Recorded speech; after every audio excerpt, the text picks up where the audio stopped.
नमस्कार दोस्तों, आज हम नींबू के पौधे जो एक कागजी नींबू है इसके पौधे की रिपोर्टिंग करेंगे।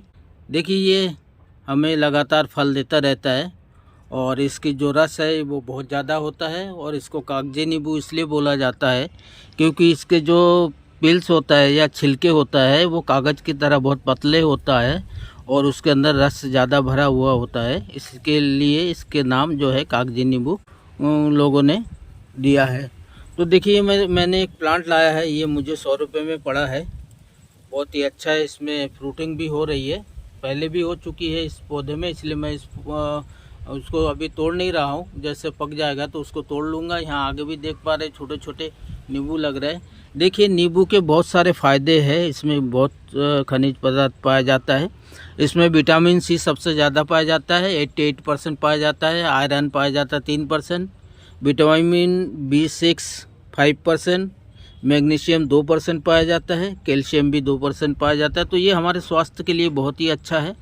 हमारे घरों में शरबत भी नींबू का बनाया जाता है और ऐसे भी नींबू पानी आप शहद मिला के पीते हैं तो आपके जो वेट जो है वो भी कंट्रोल में रहता है। हार्ट पेशेंट के लिए भी बहुत ही कारगर होता है नींबू और सभी घरों में प्राय नींबू का यूज़ किया जाता है। तो आप भी अपने घर पे एक प्लांट लगाइए, 12 लगाइए, कागजी लगाइए, ताकि आपको हमेशा नींबू मिलता रहे और उसका यूज़ करें। कई बार ऐसा होता है कि नींबू बहुत ही महंगा हो जाता है और हमारे पहुंच से दूर हो जाता है, तो उस समय आप अपने घर पे ही छोटे से गमले में अगर आप नींबू लगाते हैं तो आपको नींबू बहुत अच्छा मिलेगा। तो देखिए ये मैंने उसके लिए गमला लिया है। आप जब भी नींबू लगाए तो कम से कम 16 इंच से बड़े गमला ले।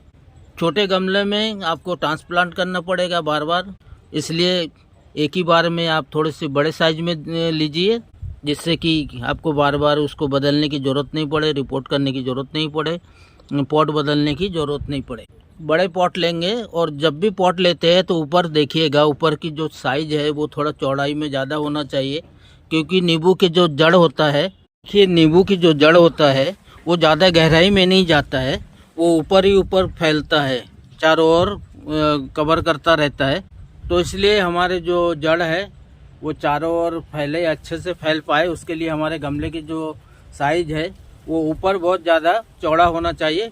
नीचे सकरा भी हो जाएगा तो चल जाएगा, लेकिन अच्छा ऊपर चौड़ाई में ज़्यादा होना चाहिए। ये जड़ फैलने के लिए बहुत ही अच्छा रहता है। तो देखिए नींबू के लिए हमने पॉट तैयार किया है। पॉट हमेशा वेल ड्रेन होना चाहिए, क्योंकि इसको ज़्यादा पानी पसंद नहीं है। अगर आप ज़्यादा पानी डालेंगे तो इसके जो फ्लावर और जो फ्रूटिंग है वो बंद हो जाता है, फूल गिरने लगते हैं, फल फटने लगते हैं और उसकी ग्रोथ अच्छा नहीं होती है।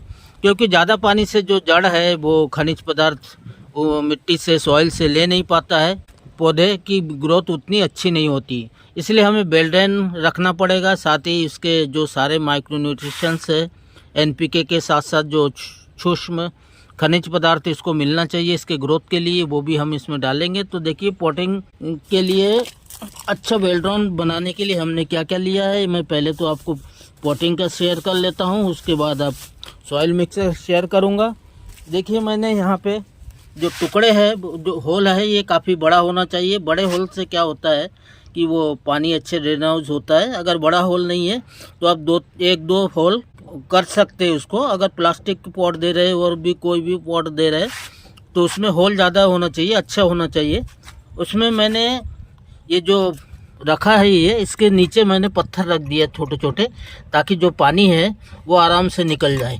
अब इसमें क्या करूँगा, इसके बाद मैं इसमें थोड़ी सी मात्रा में जो ईंटे के बारीक टुकड़े हैं उसको डाल दूँगा, ताकि जो हमारी मिट्टी है ये बह के नहीं जाए और ना ही वो जो होल है उसको बंद कर पाए।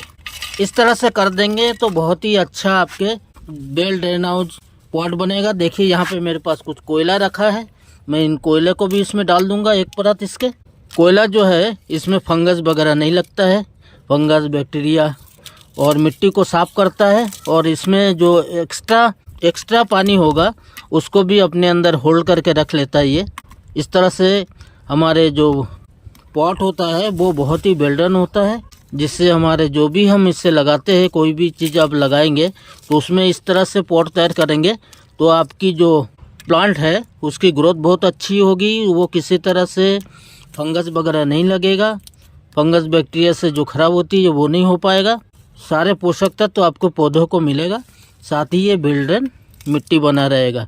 तो मैंने एक परत जो है ब्रिक्स के टुकड़े डाल दिया है, उसके ऊपर मैं चारकोल डाल रहा हूँ, कोयला है। जो भी डालेंगे तो ये आपके जो ड्रेनेज है ये कभी भी बंद नहीं होगा और मिट्टी आपकी बहुत ही पोरस रहेगी, भुरभुरी रहेगी।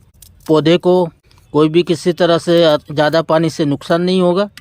देखिए ये डालने के बाद मैं इसको आधे पोर्शन जो है, जो आपके गार्डन वेस्ट निकलता है वो आप डाल सकते हैं। सूखे वाले जब डालिएगा, देखिए यहाँ मेरे पास रखा हुआ है सूखा वाला, जो पत्तियाँ है वो कलेक्ट किए थे, उससे मैं फिलअप कर दूंगा इसको। ये हल्का सा डिकम्पोज हुआ है, इसको मैंने पानी डाल के और छाछ वगैरह डाल के इसको रखा था, जिससे पूरी कंपोस्ट नहीं हो पाया है। यहाँ मिट्टी के अंदर रहेगा तो ये पूरी तरह से ये होगा और हमारे जो पॉट है वो हल्का भी बनेगा। हल्का पॉट से अच्छा होगा कि हमारे जो टेरेस है इस पे ज़्यादा लोड नहीं पड़ेगा। हमारे पॉट जो है बहुत ही हल्का बनेगा और पौधे को अच्छा माइक्रो न्यूट्रिशंस मिलेगा। ये जैसे जैसे ये पत्तियाँ डाइल्यूट होती जाएगी ऐसे ऐसे ये खाद के रूप में कन्वर्ट होता जाएगा। अब देखिए यहाँ पे मैंने क्या किया है, इसके लिए हमारे ये पॉट तैयार हो गया है। उसमें हमने क्या क्या उसमें सॉइल डालना है, उसके लिए देखिए ये मिट्टी लिया मैंने। मिट्टी मैं 50% ले रहा हूँ, साथ में ले रहा हूँ मैं वर्मी कंपोस्ट, ये लूँगा 20%, ये 10% कोकोपीट, आप राइस हस्क या कोकोपीट कुछ भी मिला सकते हैं, 10% ये ले सकते हैं या दोनों मिला सकते हैं। रिवर सैंड थोड़ा सा ज़रूर मिलाइएगा बेल्डन बनाने के लिए, ये पानी को अच्छे आउट करता है, पानी को रोकता नहीं है, साथ ही आपकी जो मिट्टी है पोरस बनती है। तो इस तरह से आप मिला लीजिए इन सारे चीज़ों को। उसको मिलाने के बाद हम इसमें कुछ फर्टिलाइज़र डालेंगे, वो भी मैं आपके साथ शेयर करूंगा कि नींबू के पौधे को कौन से फर्टिलाइज़र देना चाहिए ताकि इसके जो फंगस वगैरह है वो ना लगे, जड़ को नुकसान नहीं पहुंचाए, साथ में इसकी ग्रोथ अच्छी हो और इसके जो फ्रूटिंग है और फ्लावरिंग है वो अच्छा हो, गिरना नहीं चाहिए। यार देखिए मैंने 50% मिट्टी ले लिया है, ये मैंने 2-3 दिन सूखा लिया इस मिट्टी को। अब जब भी कोई भी मिट्टी यूज़ करते हैं सॉइल मीडिया के लिए तो हमेशा जो मिट्टी है उसको सूखा लेंगे तो बहुत ही अच्छा रहता है। इसमें फंगस बैक्टीरिया कीड़े वगैरह जो है वो निकल जाती है। और बीच बीच में आप उसको हिला के देखते रहिएगा कि सूखा है कि नहीं, जहाँ भी आप उसको सुखाने के लिए देते हैं। और उसमें एक चीज़ और देखिएगा, इसमें किसी तरह से लोहे के टुकड़े या प्लास्टिक के टुकड़े या पत्थर या कांच के टुकड़े नहीं हो, वो उसको भी एक बार ध्यान रखिएगा।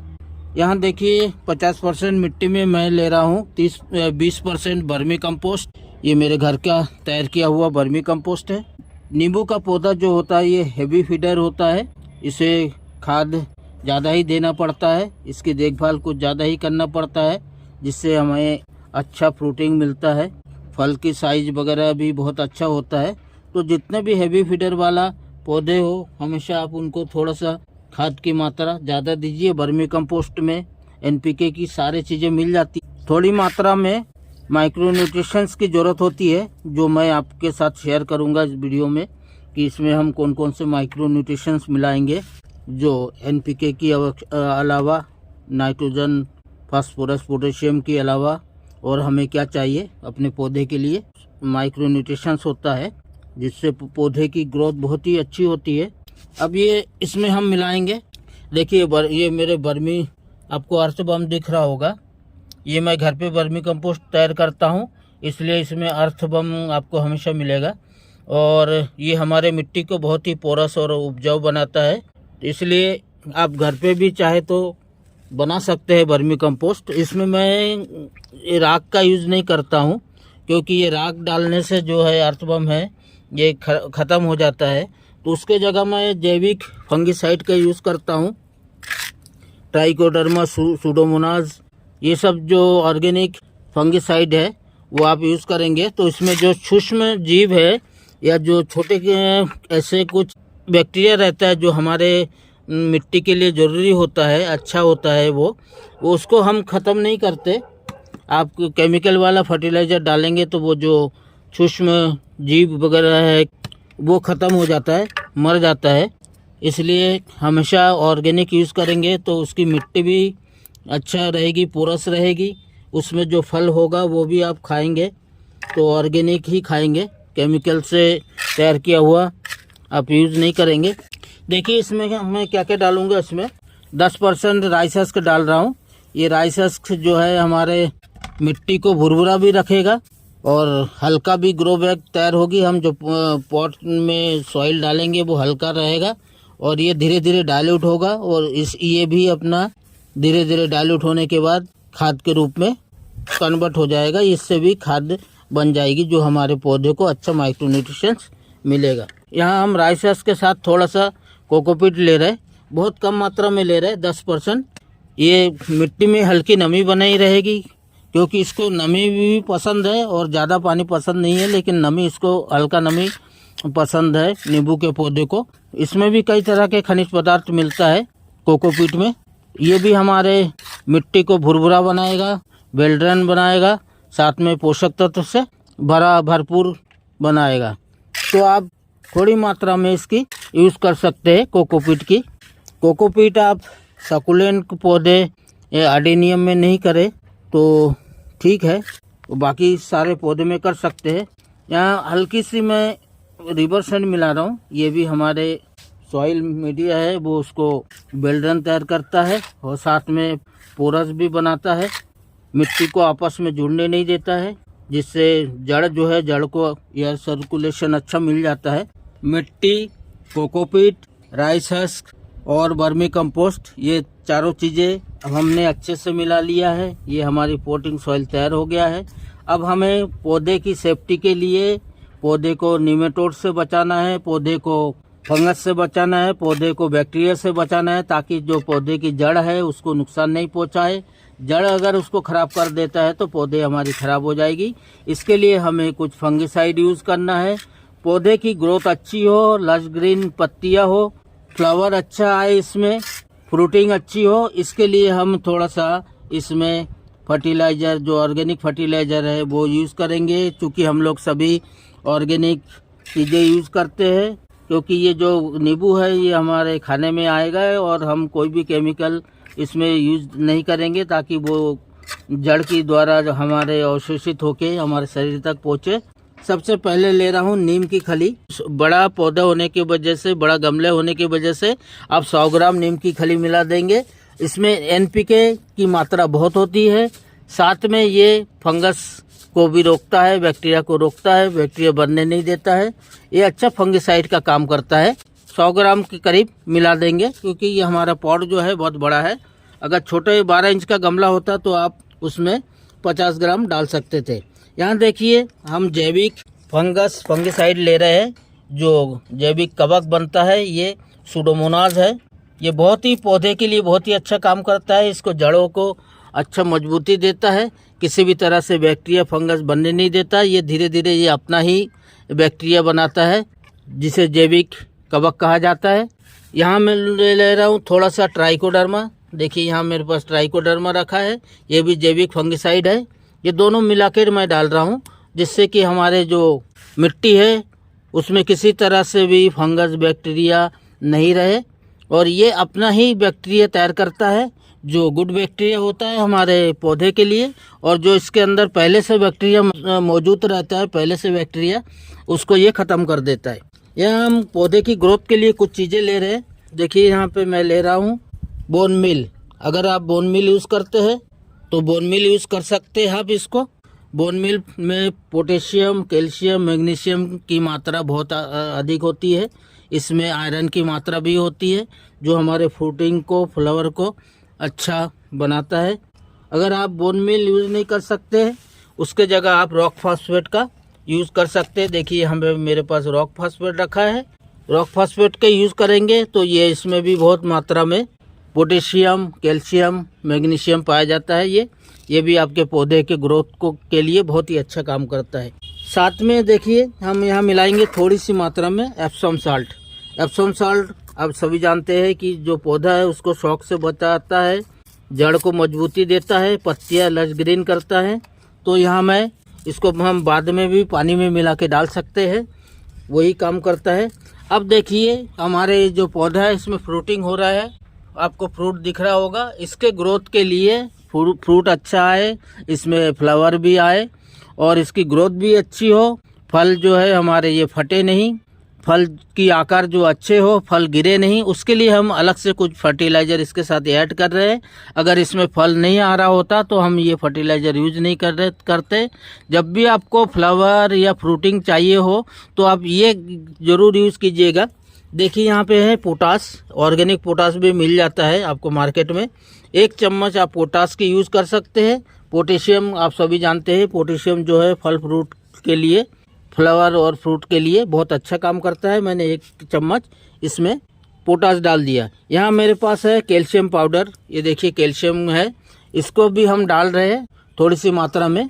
कैल्शियम भी, पोटेशियम, कैल्शियम, आयरन, ये जो चीज़ें हैं, आयरन डस्ट आपके पास हो तो उसकी भी यूज़ कर सकते हैं। आयरन डस्ट भी बहुत अच्छा काम करता है फलों के लिए। तो आप इस तरह से इन चीज़ों को डाल दीजिए। आप अगर सीवीड डालना चाहे तो बहुत अच्छा है, सीवीड माइक्रोन्यूट्रिशंस प्राप्त होता है, लेकिन हमने काफ़ी सारे चीज़ें डाल दिया है। इसके बाद जब हम 1 महीने के बाद इसको फिर से फर्टिलाइज़र देंगे, उस समय हम सीवीड की यूज़ ज़रूर करेंगे इसमें माइक्रोन्यूट्रिशंस के लिए।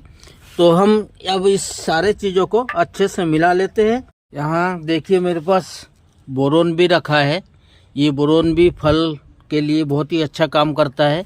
फल की साइज़, फल की ग्रोथ और जो फल फटता है, फल बनता नहीं है, उसके लिए बोरोन भी बहुत अच्छा काम करता है। फ्रूटिंग नहीं हो रही है तो आप बोरोन का भी यूज़ करके देखिएगा, इसमें अच्छा रिजल्ट मिलता है। अब हम ये चीज़ों को अच्छे से, बहुत अच्छे से मिलाएंगे, 2-3 बार मिलाएंगे, ताकि जो भी हमने फर्टिलाइज़र वगैरह डाला है वो सारे अच्छे से मिल जाए, कहीं एक जगह नहीं रुक रहे। ये देखिए हमने सारे फर्टिलाइज़र डाले थे, उसको बहुत अच्छे से मिलाया है, कहीं एक जगह नहीं रुका है। अब इसको हम इस पॉट में फिल कर देते हैं, जितने आवश्यकता है उसके हिसाब से मिट्टी हम इसे फिल कर देंगे। देखिए यहाँ हमने पहले पॉट में सूखी पत्तियाँ डाले थे, इसलिए इसको हम क्या करेंगे, बहुत अच्छे से थोड़ा सा दबा देंगे, नहीं तो ये एयर बकेट रह जाएगा, इसमें कई जगह खाली रह जाएगा। इसलिए हम थोड़ा सा अच्छे से दबा देंगे ताकि ये नीचे बैठ जाए, और पत्तियाँ जैसे जैसे डाइल्यूट होते जाएगा, कंपोस्ट तैयार होता जाएगा और ये मिट्टी जो है वो नीचे धीरे धीरे बैठते जाएगा। इसलिए आप थोड़ा सा ज़्यादा भी मिट्टी डालेंगे, ऊपर तक डालेंगे, 1 आध दिन छोड़ देंगे तो भी आपके लिए कोई नुकसान नहीं है। पत्तियाँ कंपोस्ट बनते जाएगी और नीचे बैठता जाएगा। तो ये तैयार हो गया है, मैं इसको निकाल लेता हूँ। फिर इसमें डालने के बाद मैं एक लिक्विड और यूज़ करूँगा, वो भी मैं आपके साथ शेयर करूँगा। ये मैंने यहाँ पॉलीबैग से निकाल लिया है, लेकिन इसकी देखिए कहीं से कोई रूट नहीं निकला है, बहुत ही पतले पतले रूट निकला है। और ये जो मिट्टी है ये बहुत ही हार्ड मुझे लग रहा है, इससे रूट ग्रो होना मुश्किल है। इसलिए हमें ये कुछ मात्रा में इसकी जो मिट्टी है कम से कम 50% निकालना पड़ेगा। तो आप देख लीजिएगा, एक तो लाल मिट्टी हो तो उसको निकाल दीजिएगा, और इस तरह से जो मिट्टी दिख रहा है बहुत ही हार्ड है, ये इसको तोड़ना ही मुश्किल लग रहा है मेरे को, तो इसमें रूट निकालना बहुत ही मुश्किल होगा। तो ये मिट्टी हमें हटाना पड़ेगा। और रेड कलर के जो मिट्टी आती है वो भी अगर हो तो वो भी, इसको भी निकाल दीजिए, कम से कम 70% निकाल दीजिए उसको, बाकी 30% भी रहेगा और टूट जाएगी तो वो रूट जो है वो निकल जाएगा उससे। तो मैं इसको निकालने के लिए यूज़ करूँगा, इसको हाथ से नहीं तोड़ूंगा, इसको पानी में डिप करके रखूँगा। पानी में थोड़ी देर आप इसको डिप करेंगे तो ये जो मिट्टी है हल्के हाथ से ये करेंगे तो ये मिट्टी निकल जाएगी, आपको कोई भी रूट जो है वो डैमेज नहीं होगा। तो आप जब भी रूट इसको मिट्टी हटाते हैं तो ये पानी में डिप करके निकालेंगे तो बहुत ही अच्छा रहेगा। मैंने 50% से कुछ ज़्यादा निकाल लिया है और ये हल्का हो गया है, ये देखिए नरम हो गया है, इसमें रूट निकल सकता है। अब धीरे से हम इसको उसमें डाल देते हैं। देखिए हमने यहाँ बहुत अच्छे से शिफ्ट कर दिया पौधे को, सेंटर में देखते हुए शिफ्ट कर दिया है, मिट्टी भी हमने भर दिया है। जो खाली जगह है यहाँ धीरे धीरे जड़ आते जाएगी और हम इसको मिट्टी से फिलअप करते रहेंगे। अब देखिए पानी देना है, पानी देने के लिए हम थोड़ा सा सेफ्टी रख रहे हैं। यहाँ पे मैं यहाँ मिला रहा हूँ थोड़ी सी मात्रा में 10 से 10 ग्राम करीब फुलविक एसिड। फुलविक एसिड क्या करता है, ये जो जड़ है इसकी ग्रोथ को तेज करता है, जड़ अच्छा फैलता है इससे, और जो हमारे मिट्टी में जो पोषक तत्व है, खनिज पदार्थ है उसको जड़ तक पहुंचाने में ये फुल्विक एसिड, हुमिक एसिड बहुत अच्छा काम करता है। आप चाहे तो एप्सम साल्ट का भी यूज़ कर सकते हैं। अगर आप एप्सम साल्ट भी थोड़ी मात्रा में इसके साथ मिला देंगे तो भी ये रूट को अच्छा मजबूती देता है, शॉक से भी बचाता है। अब हम पानी उतना देंगे जितना कि जड़ के तक पहुंच जाए। हम जड़ से नीचे नहीं डालेंगे, ड्रेन आउट नहीं करेंगे, क्योंकि हमने इसमें बहुत सारे पदार्थ मिलाया है, फर्टिलाइज़र मिलाया है जो पानी के साथ साथ बह जाएगा। हमें ड्रेन आउट चेक करना है तो हमने पहले ही वो चीज़ कम कर चुके थे। ड्रेनेज के लिए इस तरह से बनाए थे कि वो हमें चेक करने की कोई आवश्यकता नहीं है। आप भी इस तरह से पौधे लगाएंगे तो पानी बहुत अच्छे से ड्रेनेज हो जाएगा। आप इस तरह से पौधे लगाइए और हमेशा 12 महीने आपको इसमें लेमन मिलता रहेगा। आप लेमन का यूज़ कीजिए अपने घर के लिए और स्वस्थ रहिए। अब मैं थोड़ी सी और पानी इसमें डाल दूंगा। तो धन्यवाद सभी को।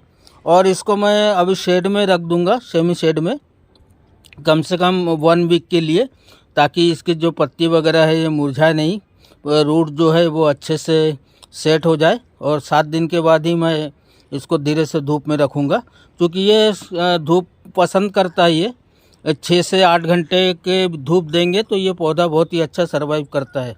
हम जो गर्मी के 2 महीने हैं उसमें थोड़ा सा केयर करना पड़ता है। उसमें अगर आप ग्रीन नेट लगा देंगे तो बहुत ही अच्छा होगा। जून और जुलाई के महीने में बहुत तेज़ गर्मी होती है तो उसके पत्ते झुलस जाता है, तो उस समय ग्रीन नेट लगा देंगे तो बाकी आपके पौधे की कोई भी परेशानी नहीं होगी। तो थैंक यू सभी को।